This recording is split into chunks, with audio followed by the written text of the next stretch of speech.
اسلام کے اندر شہادتیں تو بہت ساری ہوئی، بے شک لیکن جب کوئی شہید ہوتا ہے اس کی شہادت کے بعد اس سے شہرت ملتی ہے۔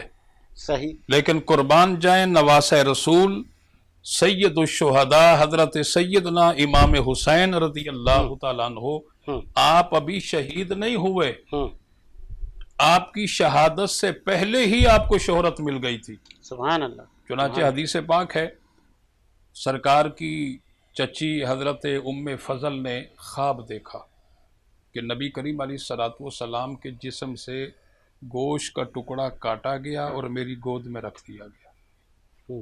یہ خواب دیکھ کر کے بڑی خوف زدہ ہوئی اور دربار رسالت مآب صلی اللہ علیہ وسلم میں عرض کرتی ہیں کہ میں نے بڑا خوفناک ایک ڈرونا خواب دیکھا ہے۔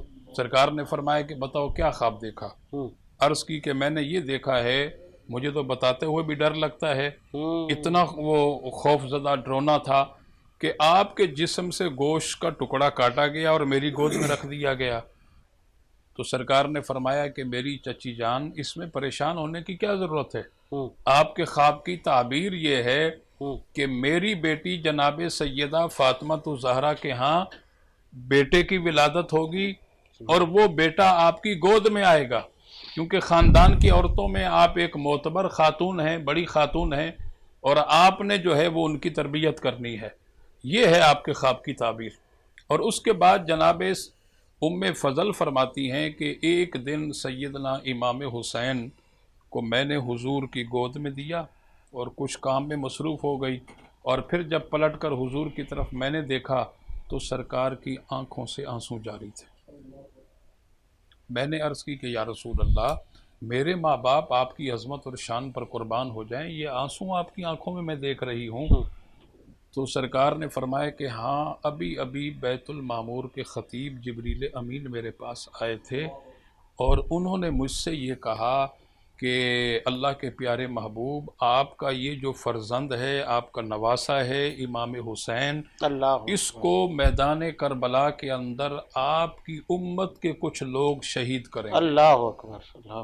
تو لہٰذا میں اس خبر کو سن کر کے اس لیے میری آنکھوں میں خود بخود آنسو آ گئے، اور انہوں نے مجھے میدان کربلا کی وہ سرخ مٹی بھی لا کر دی ہے، اللہ اکبر۔ اور پھر حضور نے وہ سرخ مٹی اپنی زوجہ حضرت ام سلمہ کے حوالے کی۔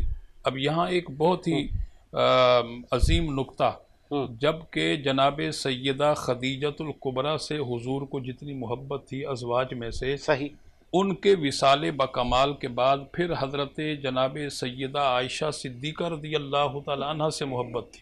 صحیح۔ اب جناب سیدہ عائشہ صدیقہ رضی اللہ تعالیٰ عنہ بھی موجود ہیں، اور بھی کچھ ازواج موجود ہیں، لیکن سرکار نے نہ جناب سیدہ عائشہ صدیقہ کو مٹی دی، نہ کسی اور زوجہ کو دی، وہ جناب حضرت ام سلمہ کو دی۔ اب اس میں کیا حکمت تھی؟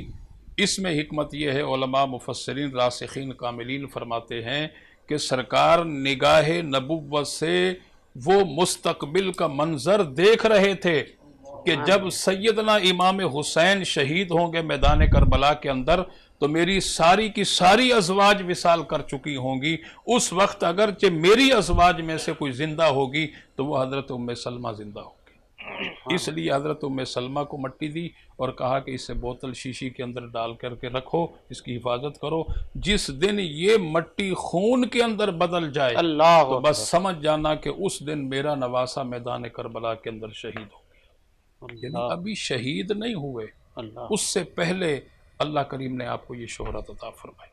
اب یہاں ایک چھوٹی سی بات عرض کروں، بعض بدبخت، میں بدبخت کہوں گا، صحیح صحیح صحیح، اور وہ جہلا یہ کہتے ہیں کہ تم یہ کہتے ہو کہ نبی کریم علیہ الصلوۃ والسلام کو بھی پتہ تھا، حضرت سیدنا مولا علی شیر خدا کو بھی پتہ تھا، ان کی والدہ جناب سیدہ فاطمہ الزہرا کو بھی پتہ تھا۔ جب ان سب کو پتہ تھا اور پھر یہ کہتے ہو کہ امام حسین شہید ہونے سے پہلے ہی ان کی شہادت کو اتنی شہرت مل گئی تھی، تو پھر ان تمام مقدس ہستیوں نے، یعنی حضرت امام حسین کے والد گرامی نے، والدہ نے، آپ کے نانا جان نے، پھر میدان کربلا سے جانے سے روکا کیوں نہیں؟ بتائیں۔ ان بدبختوں کو میں یہ کہنا چاہتا ہوں اللہ کا قرآن یہ کہتا ہے انعم اللہ علیہم من النبیین والصدیقین والشہداء والصالحین، سبحان اللہ. کہ اللہ کا یہ اللہ کے انعام یافتہ لوگ ہیں. من النبیین نمبر 1 اللہ کے نبی، والصدیقین نمبر 2 صدیقین، والشہداء نمبر 3 شہداء، والصالحین نمبر 3 اولیاء اللہ صالحین نیکوکار. اب دیکھیں یہاں قرآن کی آیت سے یہ بات ثابت ہوئی کہ شہادت تو اللہ کا انعام ہے. سبحان اللہ. تو کیا اس انعام سے کس طرح حضرت مولا علی شیر خدا اپنے لخت جگر کو منع کرتے، بے شک. اور اس انعام سے جناب سیدہ فاطمہ الزہرا کس طرح منع کرتی، امام الانبیاء علیہ الصلوۃ والسلام جو ہے وہ کس طرح منع کرتے. یعنی جہاں اور بہت ساری حکمتیں ہیں، یہاں میں ایک حکمت بیان کر رہا ہوں کہ شہادت اللہ کا انعام ہے.